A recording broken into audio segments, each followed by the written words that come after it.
Я поздравляю вообще казахстанцев и весь Казахстан с тем, что они обладают такой уникальной столицей, я считаю, мирового уровня. Конечно же, я в восхищении. Прекрасная столица. Вы большие молодцы. Вообще, тем людям, которые нас туда позвал, огромный просто поклон. От меня, как от ташкентца. Я коренной ташкентец, и я тоже очень люблю свою столицу. И понимаю ваши чувства и ту гордость, которую вы испытываете, когда вам говорят, что у вас прекрасный город. Для меня это большая честь побывать здесь. Я как фотограф могу сказать, что я, конечно, таким потенциалом не обладаю, знаний, но мне кажется, что туризм и его потенциал колоссальный. И в плане образования, да, то есть нам есть чему друг друга учиться.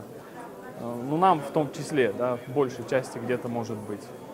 В медицине это очень важно, потому что медицина, мне кажется, это основа любой жизни. Мы ушли из тех времен, когда там лечили шаманы, и пришли, когда уже сейчас люди обучаются технологиям компьютерным. И вот мы побывали сегодня в больнице, в больницах, нескольких, Астаны, да, и это, конечно, поражает и восхищает. Помимо этого, прекрасный город, это и бизнес-туризм, это и фототуризм, да, то есть, и, конечно же, мы сейчас говорим про Астану, но я знаю, что Казахстан обладает и историческими местами, то есть это исторический туризм, мне это очень близко, потому что я очень люблю Хиву, Самарканд, Бухару.